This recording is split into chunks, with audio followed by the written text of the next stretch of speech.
Olá, seja bem-vindo à nossa aula sobre o Juiz das Garantias, que é um instituto novo inserido no Código de Processo Penal, junto com um conjunto de normas penais e processuais penais, materializado na Lei 13.964 de 2019.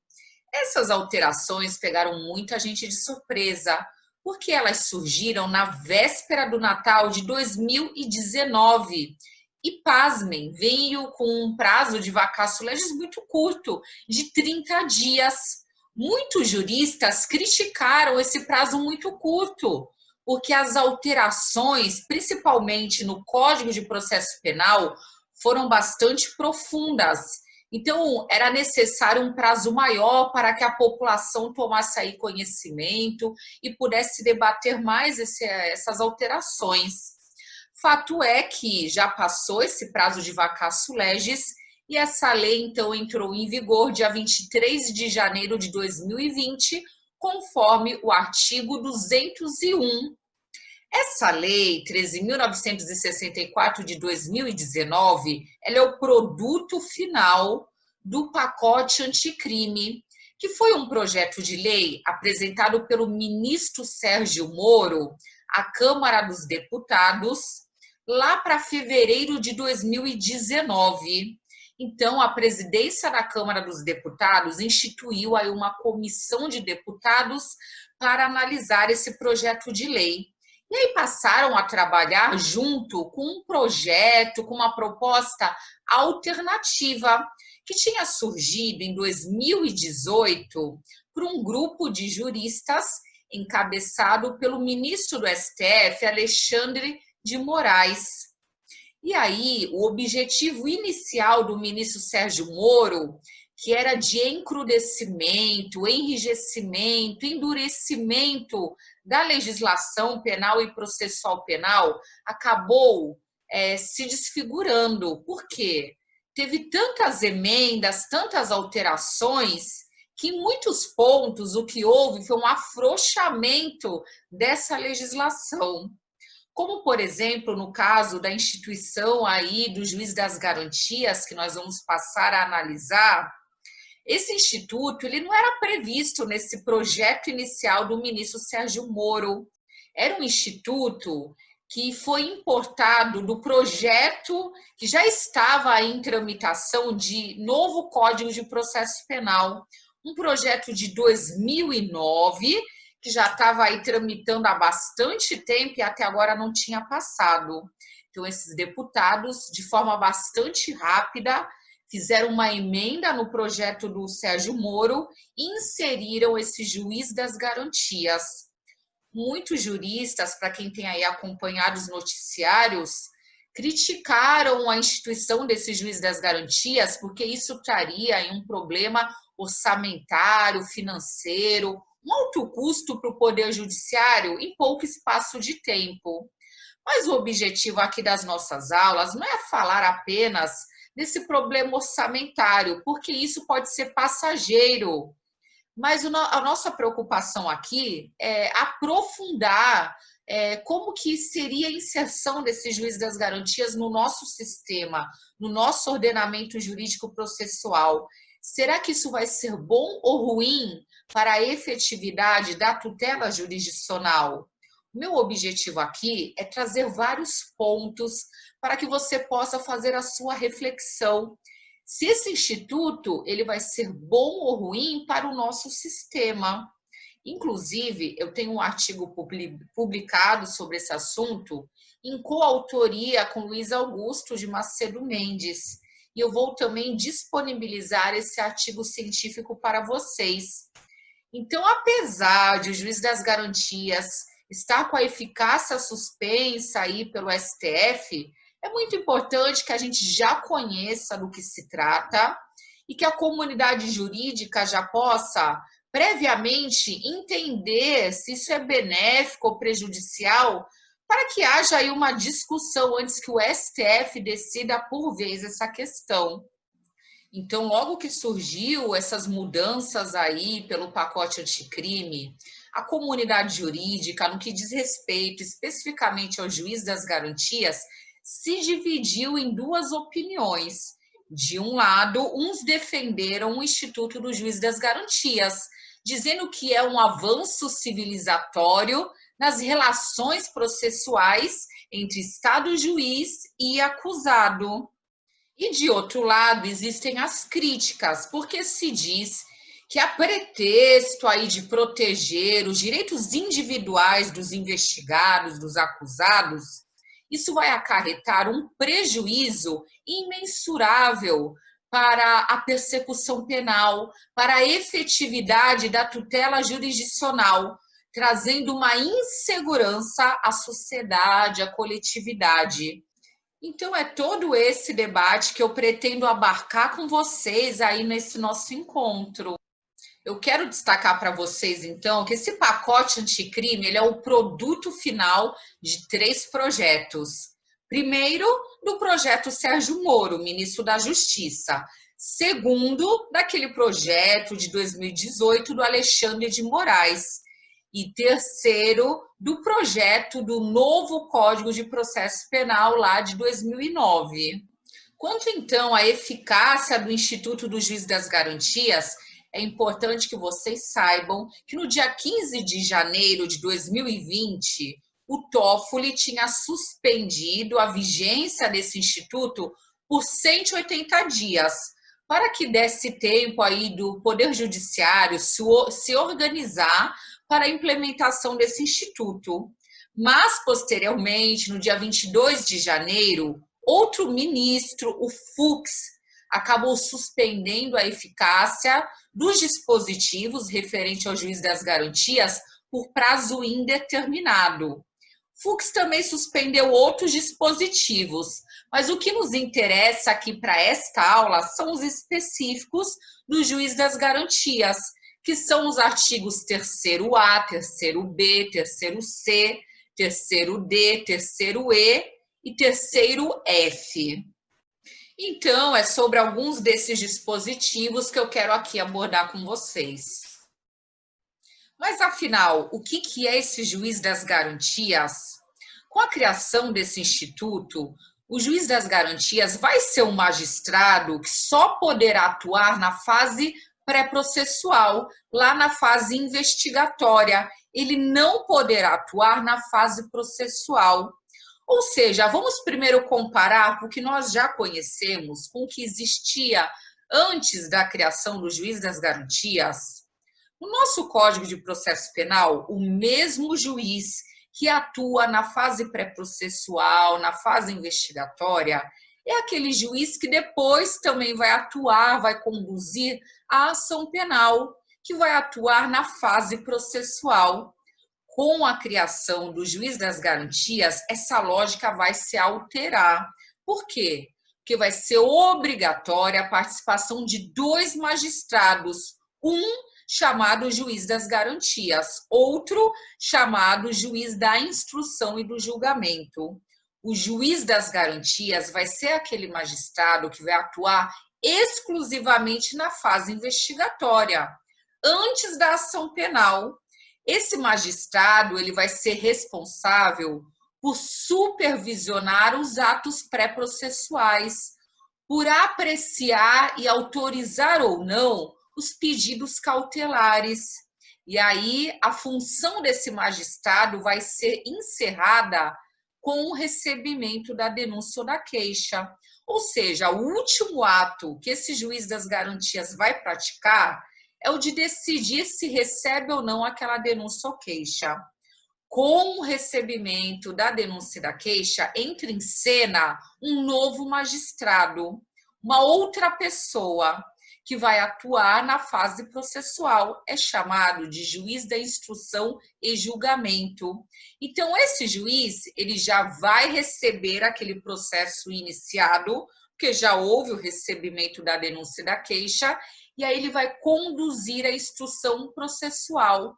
Ele vai decidir sobre pedidos pendentes e, ao final, é ele que vai sentenciar, é ele que vai julgar o mérito.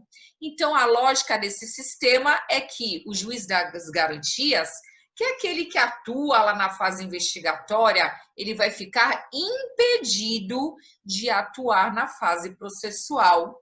Vamos dar uma olhadinha aqui no dispositivo novo, né, que por enquanto está suspenso, que é o artigo 3º-B do CPP, que diz: o juiz das garantias é responsável pelo controle da legalidade da investigação criminal e pela salvaguarda dos direitos individuais cuja franquia tenha sido reservada autorização prévia do Poder Judiciário, competindo-lhe especialmente.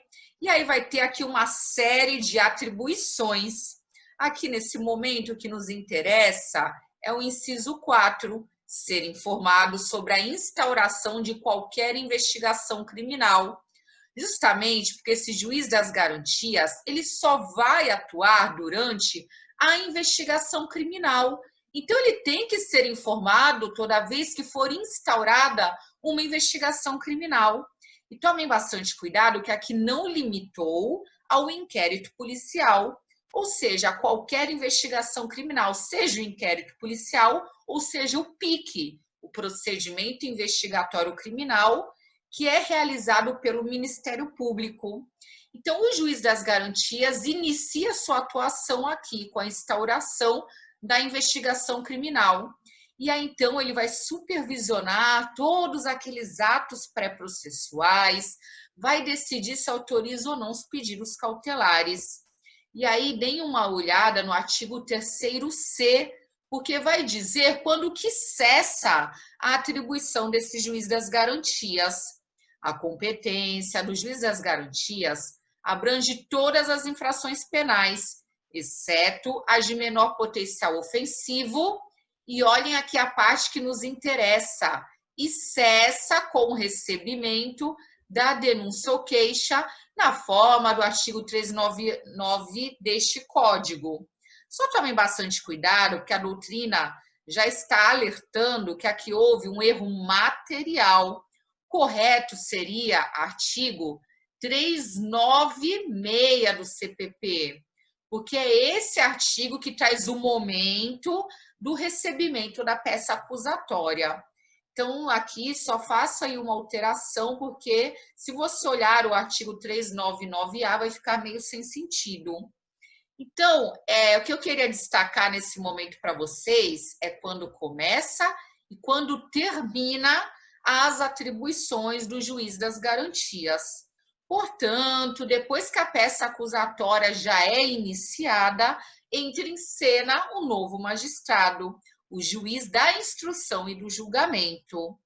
Gostaria de colocar para vocês aqui na tela um conceito sobre o juiz das garantias de André Machado Maia. Então, que conceito que esse autor traz? Consiste o juiz das garantias na atribuição exclusiva a um determinado órgão jurisdicional da competência para o exercício da função de garantidor dos direitos fundamentais na fase pré-processual, com a consequente exclusão da competência desse magistrado para a sequência da persecução penal sobre o contraditório. Claro que ele é excluído, né? Porque, como eu falei para vocês, vai existir, então, um novo magistrado. Então, a criação desse instituto, por que muitos dizem que vai trazer muitos custos para o Poder Judiciário? Porque se antes bastava um juiz atuando naquela persecução penal, agora serão necessários 2, já que o juiz das garantias, que atua na fase pré-processual, vai estar impedido de atuar na fase processual. Gostaria também de destacar aqui para vocês que se esse juiz das garantias ele vai ser informado sobre a instauração de qualquer investigação criminal, o que é importante é que ele vai ser informado para analisar o quê? A legalidade daquela investigação. Então, se de repente o juiz das garantias já constatar que não há justa causa para a instauração daquele inquérito policial, ele já pode determinar o trancamento desse inquérito. Por isso que ficou ressaltado aqui nesse inciso 4 que ele tem que ser informado da instauração de qualquer investigação criminal, porque ele já pode barrar aquela investigação desde o início. Eu gostaria de destacar também para vocês que não tem nenhuma novidade na existência de um magistrado que controla a investigação criminal e que protege e resguarda os direitos fundamentais individuais do investigado. Na verdade, o magistrado que nós conhecíamos, que atuava em toda a persecução penal, ele já tinha essa atribuição aí de supervisionar a investigação. Tanto que muitas das vezes ele negava aí algum pedido, por exemplo, da autoridade policial. A novidade que passa a existir com a criação da figura do juiz das garantias é essa separação de atribuições, em que o juiz das garantias, que atua na fase pré-processual, fica impedido de atuar na fase processual. Trata-se, então, de uma nova competência funcional por fase do processo, em que o juiz que atua numa fase não pode atuar na outra fase. O juiz das garantias é uma figura que está sendo importada principalmente lá do direito continental europeu. Só que muita gente critica a importação desse instituto para o Brasil. Por quê? Porque os sistemas processuais são diferentes. Enquanto lá nos países da Europa existe a figura do juizado de instrução, essa mecânica é diferente do Brasil. Aqui nós não temos um juizado de instrução. Então, a partir desse momento, o que nós vamos analisar? Como que funciona o nosso sistema aqui de persecução penal no Brasil? Como que funciona esse juizado de instrução lá da Europa, para que podemos analisar, será que essa figura seria ou não necessária no nosso sistema? Será que essa figura foi importada de forma deturpada? Porque muitos elogiam, vários países já estão adotando essa figura do juiz das garantias, então ela é necessária. Só que, claro, você precisa entender como que funciona cada sistema processual, pois pode ser que para alguns lugares seja necessário e para outros não. Então, a partir de agora, eu vou colocar para vocês aqui uma tabela. Como que funciona no Brasil? Vamos, a partir de agora, olhar o que é um sistema inquisitivo e o que é um sistema acusatório, para depois falarmos do sistema do Brasil. Coloquei aqui na tela para vocês uma tabela fazendo essa diferenciação, realizada por Renato Brasileiro. Então, aqui na coluna da esquerda, temos o sistema inquisitorial ou inquisitivo, em que todas as funções, seja de acusar, seja de defender ou julgar, são concentradas em uma única figura, o juiz inquisidor. A gestão da prova também fica nas mãos desse juiz. Vocês estão vendo, então, que o juiz aqui é o protagonista. Claro que se ele faz tudo, ele acusa, ele defende, ele julga, então teremos o quê? Um comprometimento da imparcialidade desse magistrado. Por último, nesse sistema inquisitorial, o acusado acaba sendo mero objeto de investigação. Já aqui no sistema acusatório, a separação das funções, ou seja, não é a mesma figura que vai acusar, que vai defender e que vai julgar. A gestão da prova, então, recai sobre as partes. As partes é que são protagonistas e não o juiz. Então, se nós temos essa separação de funções, então estará preservada a imparcialidade do magistrado. Nesse sistema acusatório, então, o acusado, ao invés de ser mero objeto de investigação, ele passa a ser um sujeito de direitos, ou seja, a maior respeito aí a direitos e garantias fundamentais.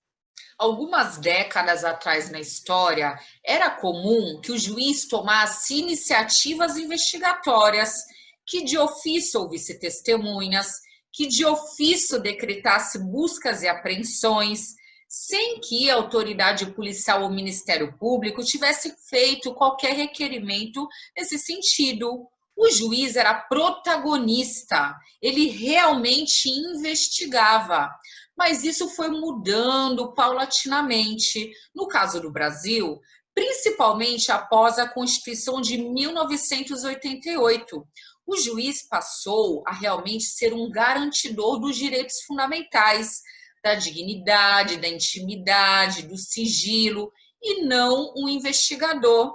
Apesar de até essas mudanças aqui do pacote anticrime, nós não usarmos a nomenclatura juiz das garantias, nosso magistrado já tinha essa função de controle da legalidade da investigação e de garantir e salvaguardar esses direitos individuais dos acusados.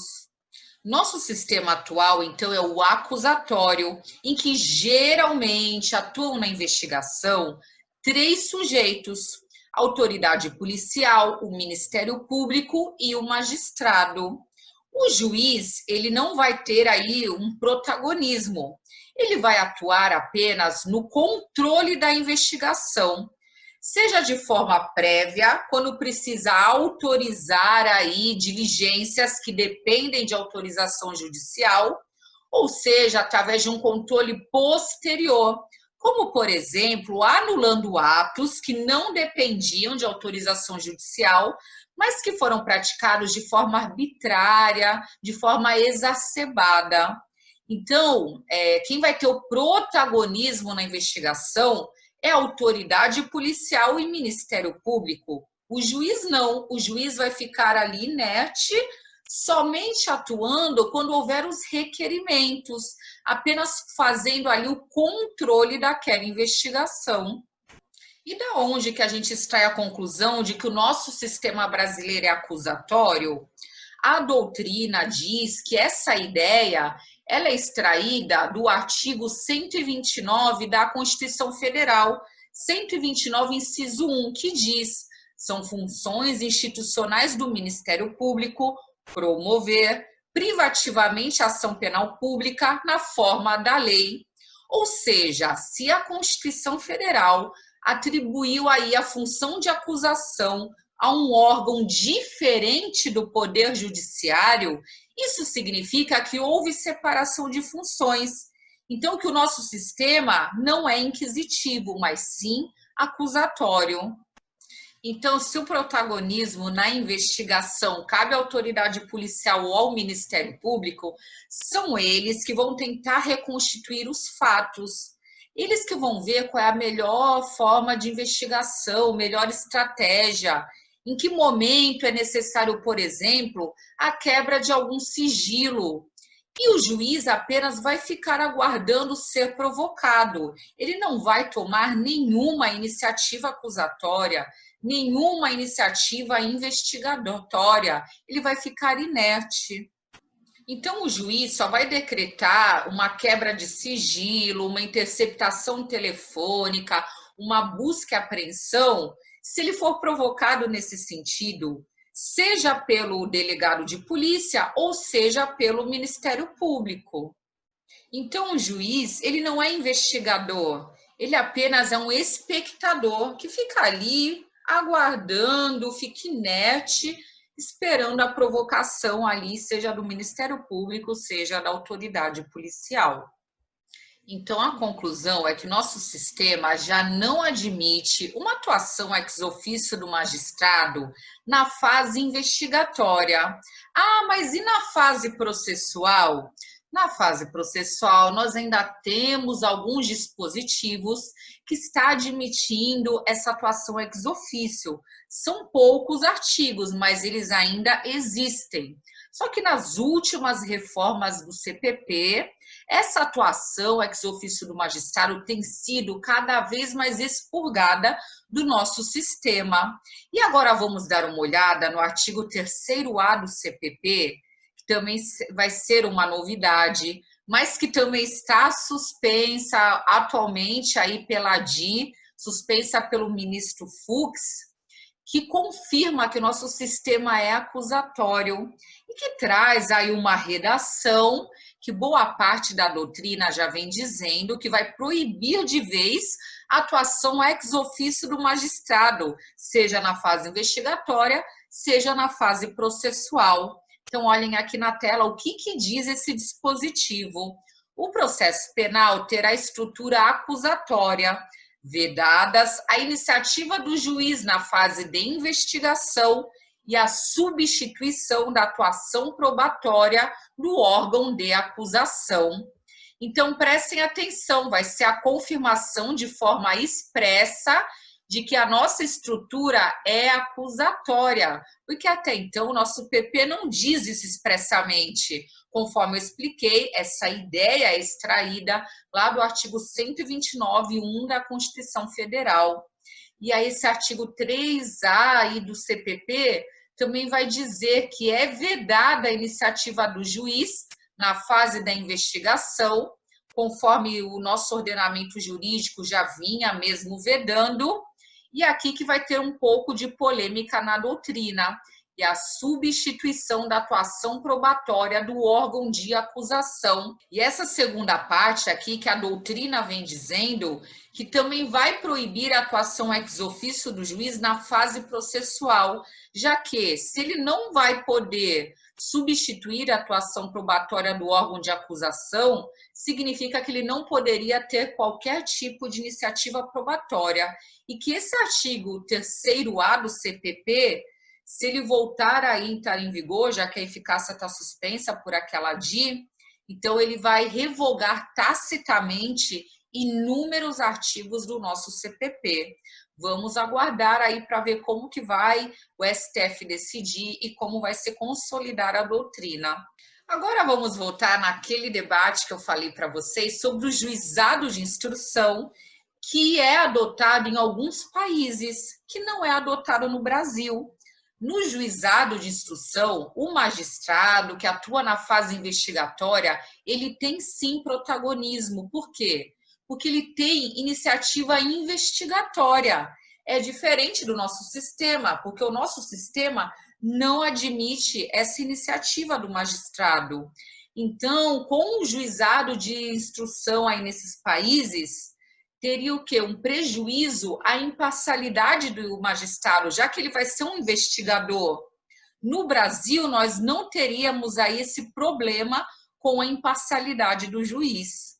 Quanto ao nosso procedimento investigatório, além de nós termos separação entre as figuras do investigador e do juiz, apesar de a nossa investigação ser inquisitorial, porque é conduzida de forma unilateral ou pelo delegado no inquérito policial ou pelo Ministério Público no PIC, ainda assim essa investigação ela já é bem constitucionalizada. Por quê?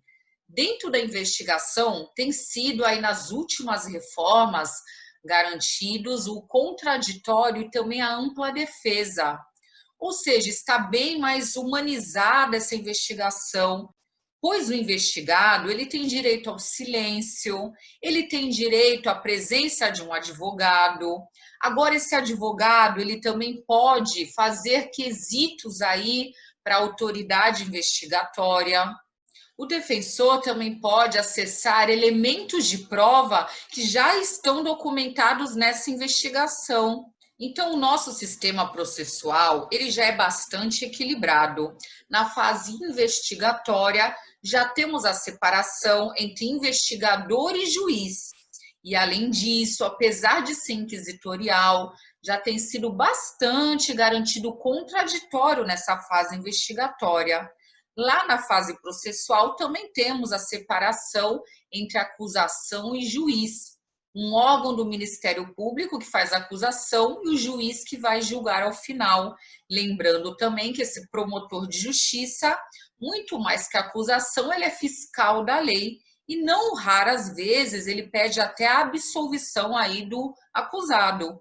Então, o nosso sistema ele já se mostra bastante equilibrado. Não seria necessário, na minha opinião, importar essa figura aí do sistema europeu, que tem uma lógica totalmente diferente do nosso sistema. E o que dizem, então, os defensores do juiz das garantias? Por que seria necessária essa figura no nosso sistema processual? Essas pessoas dizem que é necessário esse juiz das garantias porque aquele juiz que teria atuado ali na fase investigatória, que teria autorizado pedidos cautelares, que teria decretado prisão, autorizado busca e apreensão ou interceptação telefônica, ele já estaria contaminado.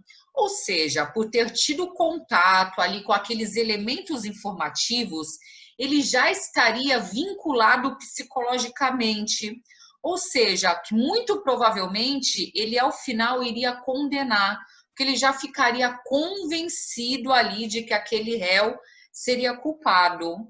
O problema é que essa alegação ela é muito abstrata, não há nenhuma prova de que o juiz tenha ferido a sua equidistância, a sua imparcialidade, porque vastos são os números aí de casos em que o juiz, ao final, acaba absolvendo aquele réu. Não são raras as vezes também que ele aplica ali o indúbio pro réu em caso de dúvida. Então, não necessariamente o contato com aqueles elementos de informação vão contaminar e prejudicar a imparcialidade daquele magistrado. Mas aí cabe a você fazer a sua própria reflexão. Mas essa seria a maior fundamentação dos defensores do juiz das garantias. Coloquei aqui para vocês na tela, então, que a preocupação em acomodar o juiz das garantias no sistema processual penal brasileiro remonta a uma propalada busca pela imparcialidade do magistrado. Coloco para vocês também na tela aqui a opinião de Luiz Flávio Gomes, porque ele é defensor do juiz das garantias. Então, na defesa do regime do juiz das garantias, afirma Luiz Flávio Gomes que o juiz que funciona no procedimento investigatório torna-se um escudeiro da pretensa legitimidade da investigação criminal, o que o leva a ser incapaz de enxergar as aberrações que nele tenham ocorrido. Então, aqui ficou aqui bem claro para vocês na tela qual seria aí a principal fundamentação de quem defende esse juiz das garantias.